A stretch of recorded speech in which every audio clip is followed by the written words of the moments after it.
wouldn't really work into the plan at all. That's right. You can't. You show them too much respect, and they'll think they're special. No, no. And that breaks rule number. That breaks rule number 1, 3. 2. Well, most of them. Most all of them. But you gotta make sure they know they're replaceable. And then, but when they come back and they get you $1,000 a night, you say, "Good job." That's it. Just good job. That's it. And you don't hit them. What cut do you give them? What do you mean? You don't pay them nothing? You buy them a hamburger or something. That's it? That's it. They can stay at your place. That's it. Wow, that's not really a good deal being a hoe. That's why you're the pimp. But what? I don't understand. So how does this work? I mean, in the exchange, in the free market, the exchange of goods and services, good hoes getting paid, and they're paying me, and I'm kind of like their manager, I guess. Little Mactastic. Go back to rule number 1. You already forgot rule number 1. Always make them need and depend on you, so you have power. Okay, so they need you. So maybe I should just pay them in meth or heroin or something like that. You don't want to get them. That's a good way. You keep them stoned, but you don't want to get them too drugged up, because then they don't work good. And then they'll start. You don't want a crack hoe. Right. Because then you won't get the big money. All right, you head on down to your corner and go find yourself some hoes. Now, how do I recruit them? I mean, you hit them upside the head. Just say, "You my hoe now?" Yeah. Well, what if they're already somebody else's hoe? You gotta fight for them. You gotta make them your hoe. Yeah, like I told you, little Mactastic, it ain't an easy job. It ain't easy. You know it's hard out here for a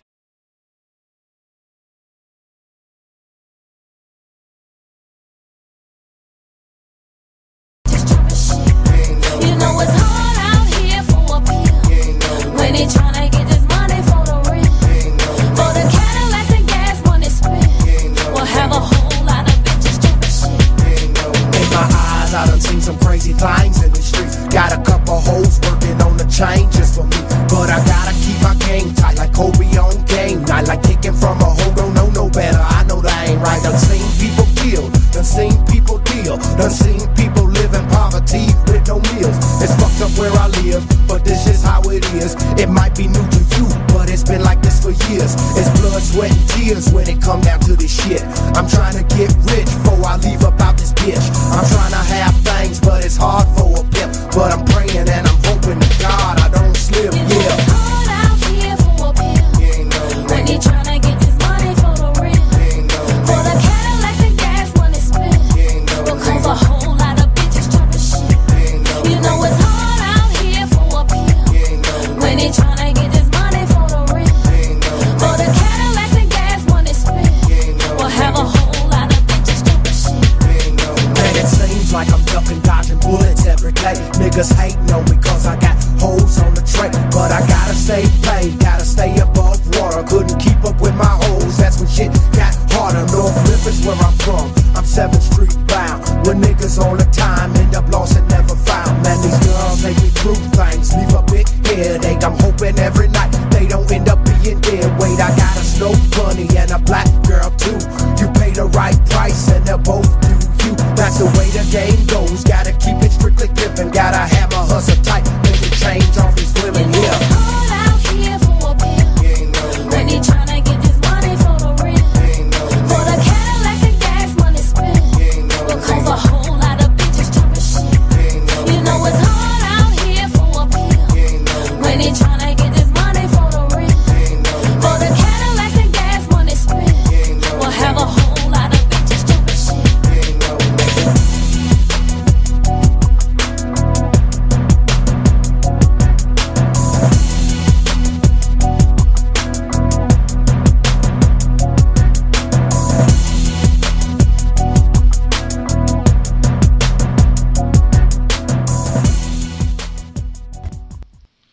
And that was the Lenny and John Theatre.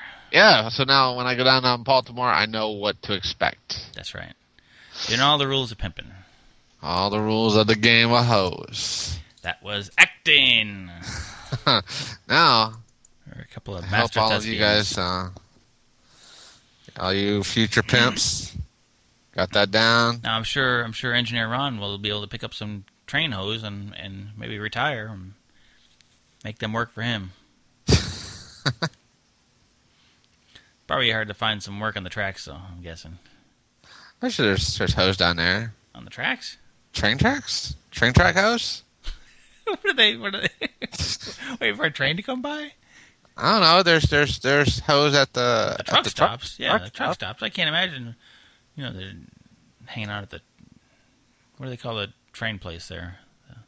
Roundabout or the Roundabout. the roundhouse. Roundhouse. Yeah, I can't imagine there's a bunch of, prostitutes standing around a roundhouse or wherever they. Where do the trains hang out? Just the yard? Just the yard? Is that what they call it? Yeah, they don't hang out at the truck stop, I guess.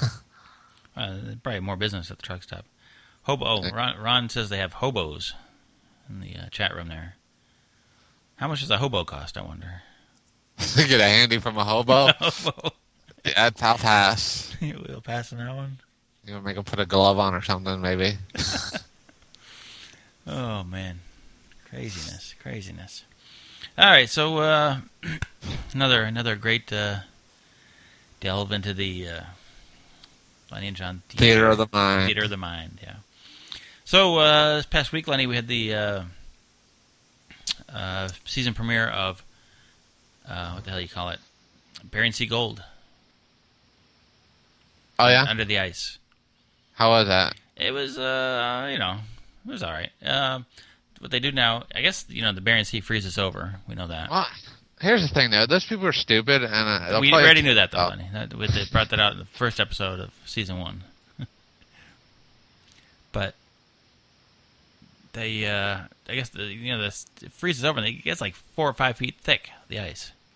Yeah. So they cut a hole in it, and then that's where the problems start, because one team didn't have a way to... One of them used the... the team that had the dredge with the backhoe, where they dug it up? Yeah. With the backhoe, that team, the big money team, they brought a bulldozer out in the ice and just pulled the big chunk of ice out of the hole.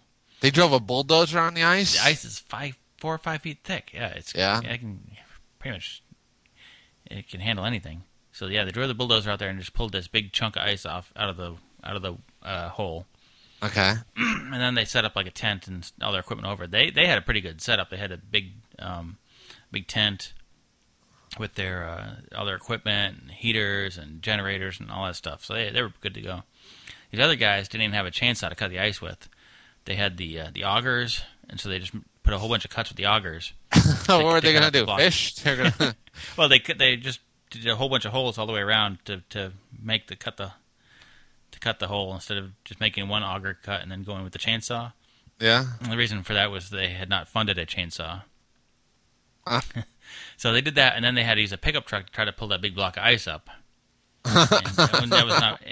You get it up a little ways, and they couldn't get it, and then they ended up prying it up, and they eventually used some leverage, got a tire in there, and they propped it up. It actually worked pretty well. Who was the other team? These were new guys I hadn't seen before. They're called the Lazy Gators, I think that's their name. And they look like all new guys. And then Zach, is that his name? Zach? Yeah. Emily and Steve, father-daughter team. Steve. Yeah. They were working together, and he had it with them. So he went in the water. He had his setup too with the tent and everything on the ice.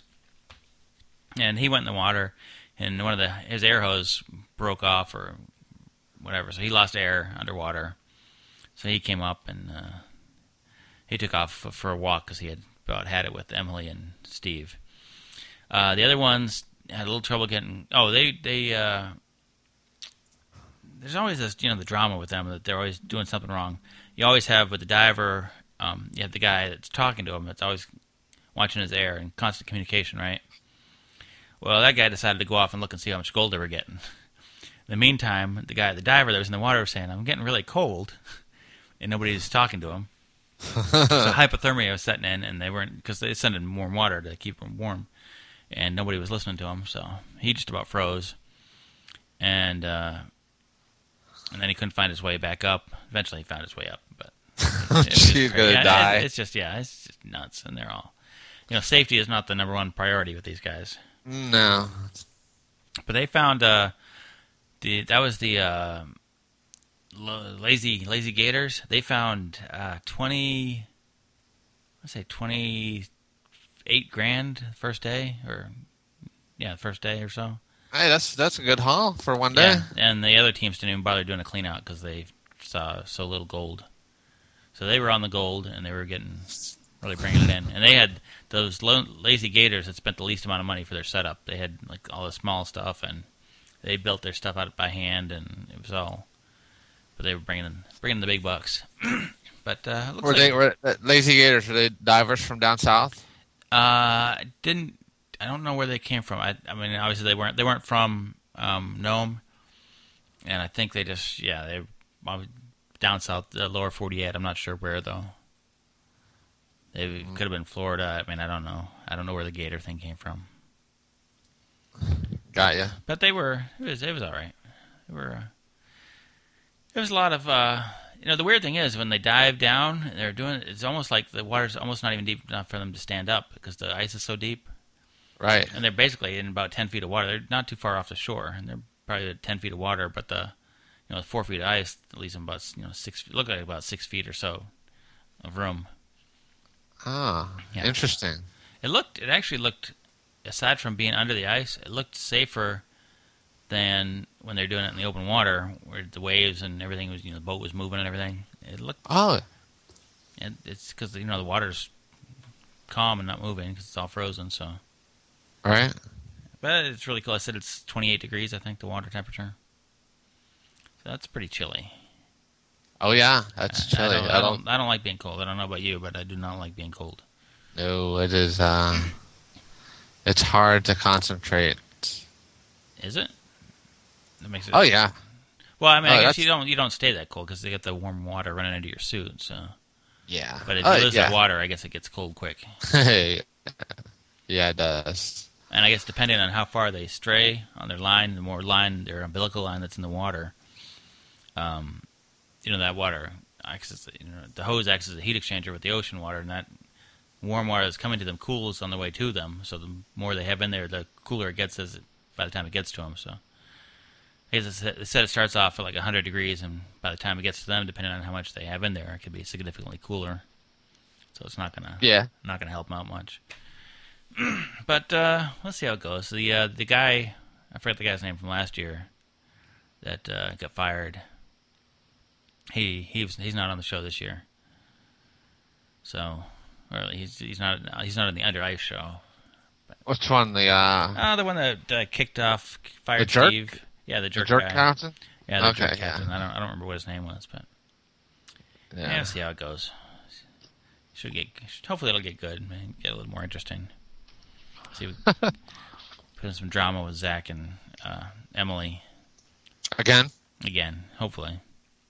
Oh, right. There's like 3-way drama now. There's drama with Zach and Emily, and drama with Emily and Steve, and then drama with Zach and Steve and Emily as a pair. But we'll see how it goes. Who knows?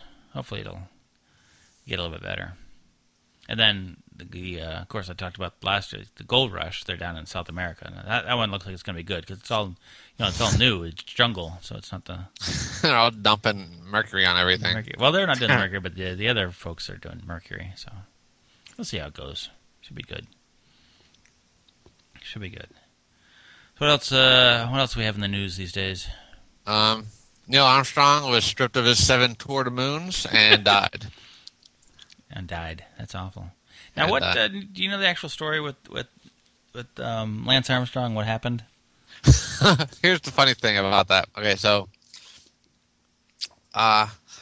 they've been trying to catch him for years, doping, right? He's never been caught. But